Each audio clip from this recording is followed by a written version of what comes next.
آیت نمبر 14 میں جن چیزوں کے بارے میں زینت کی بات کی جا رہی ہے ان میں سب سے پہلے عورت کا ذکر کیا گیا ہے۔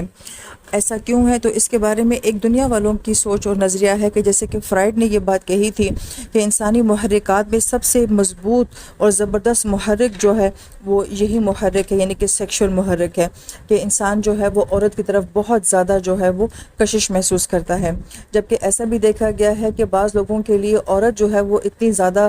قوت والی محرک نہیں رہی ہے بلکہ روٹی، کیونکہ بھوک ایسی چیز ہے کہ جو کہ ہر انسان کو لگتی ہے، اس کے بغیر ناممکن ہے زندگی کا تصور، جبکہ عورت کی خواہش جو ہے وہ سیکنڈ نمبر پہ آنی چاہیے۔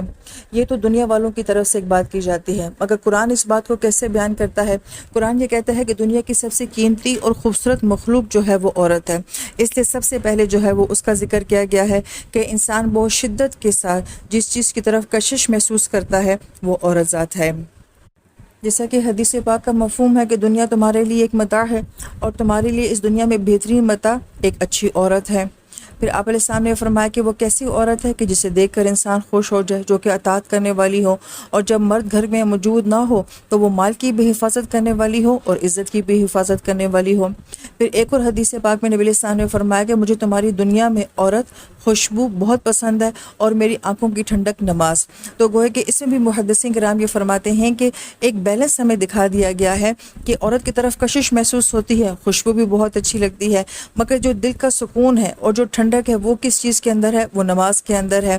تو گویا کہ حدیث مبارکہ کے اندر ہی جو ہے وہ جذبات کو بیلنس کرنے کا طریقہ ہمیں بتا دیا گیا ہے کہ عورت بھی اچھی چیز ہے، خوشبو بھی اچھی چیز ہے، مگر اثر راحت اور سکون کس کے ساتھ ہونا چاہیے؟ وہ اللہ تعالیٰ کی ذات کے ساتھ ہونا چاہیے۔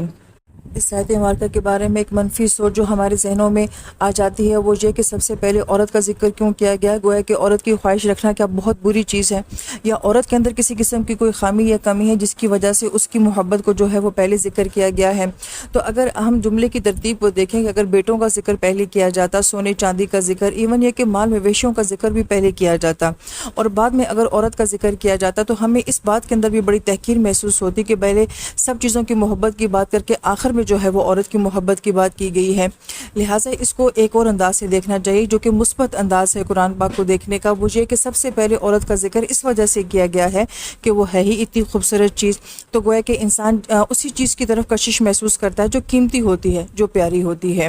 پھر اس کے بعد جو ہے وہ پھر بیٹوں کا ذکر کیا گیا ہے کہ عورت کے بعد انسان کی بہت بڑی تمنا جو ہوتی ہے وہ بیٹے ہوتے ہیں۔ قرآن اس بات کو مسلسل بیان کرتا ہے کہ انسان بیٹوں کو ایز اے انویسٹمنٹ سمجھتا ہے کہ یہ میرا بیٹا ہوگا، میں اس کے اوپر محنت کروں گا، پڑھاؤں گا، لکھاؤں گا، اور پھر یہ جوان ہوگا، یہ میرے بڑھاپے کا سہارا بنے گا، میں یہ میرے کاروبار کو آگے لے کے چلے گا، میری لیگیسی کو آگے لے کے چلے گا۔ تو گویا کہ وہ محض ایک بیٹا نہیں ہوتا، اس کے ساتھ ہماری اور بہت ساری سوچیں جو ہیں وہ منسلک ہوتی ہیں۔ اور پہلے وقتوں میں تو بیٹوں کا ہونا اس طرح سے بھی دیکھا جاتا تھا کہ وہ قبیلہ تبھی مضبوط ہوگا کہ جہاں پہ مردوں کی تعداد جو ہے وہ زیادہ ہوگی، اور آپ اسی صورت میں لڑ بھی سکتے ہیں اور جیت بھی سکتے ہیں جبکہ آپ کے ساتھ جوانوں کی تعداد جو ہے وہ زیادہ ہوگی، یعنی کہ بیٹوں کی تعداد جو ہے وہ زیادہ ہوگی۔ تو اس لیے عورت کے بعد بہت زیادہ جو زینت انسان محسوس کرتا ہے وہ بیٹوں کے ساتھ محسوس کرتا ہے۔ بعض اہل علم نے یہ بھی فرمایا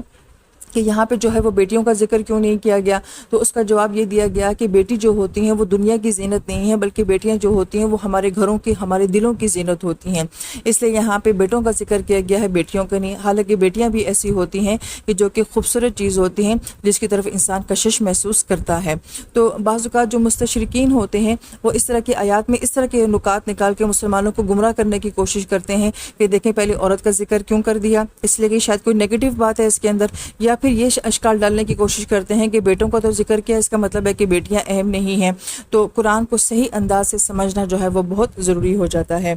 پھر اس کے بعد جو ہے وہ مال کا ذکر کیا جاتا ہے، تو پھر ہمارے ذہن میں سوال آتا ہے کیا مال بری چیز ہوتی ہے؟ تو نبی علیہ السلام کی حدیث پاک کا مفہوم ہے کہ اچھا مال اچھے انسان کے لیے کیا ہی اچھی چیز ہے، اس لیے کہ وہ انسان جو ہے وہ اچھے مال کو کہاں انویسٹمنٹ کرے گا اور پھر اس سے کیسی کیسی خیر کمائے گا، کیسی کیسی نیکیاں کرے گا۔ اگر اس بات کو غور سے دیکھا جائے، اگر ایک انسان اچھا ہو اور اس کے پاس مال ہو، وہ تو بہت نیکیاں کر سکتا ہے اور بہت بڑے پیمانے پہ نیکیاں کر سکتا ہے، تو گویا کہ اس کے لیے مال بہت بہترین چیز بن جاتی ہے۔ سلیمان علیہ السلام نے بھی یہی دعا کی تھی کہ اللہ تعالیٰ یہ مال کی محبت میں آپ سے اس لیے مانگ رہا ہوں کہ آپ کی ذات کے لیے مانگ رہا ہوں کہ اس مال سے میں وہ خیر کرتا ہوں، وہ اعمال کرتا ہوں جس سے مجھے آپ کی یاد اور آپ کا تعلق جو ہے وہ نصیب ہوتا ہے۔ لہٰذا مال اپنی ذات میں جو ہے وہ برا نہیں ہے، لیکن یہ وہ چیز ہے جس کی طرف انسان بہت زیادہ کشش محسوس کرتا ہے۔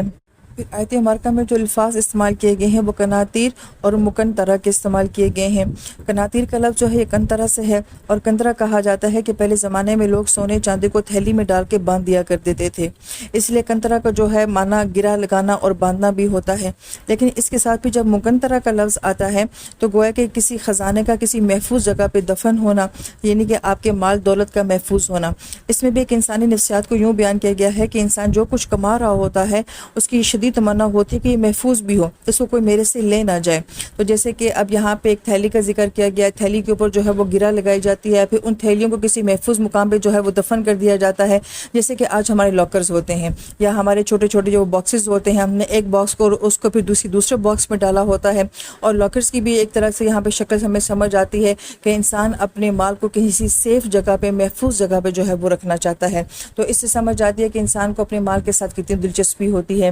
اور پھر سونے اور چاندی کا ذکر اس لیے کیا گیا ہے کہ اس زمانے میں کرنسی جو ہے وہ کاغذ کے نوٹ کی صورت میں تو نہیں ہوتی تھی۔ کسی انسان کے مالدار ہونے کا اندازہ اسی بات سے لگایا جاتا تھا کہ اس کے پاس جانور کتنے ہیں، یا پھر اس کے پاس سونا چاندی کتنا ہے، یا پھر اس کے پاس زمین کتنی ہے۔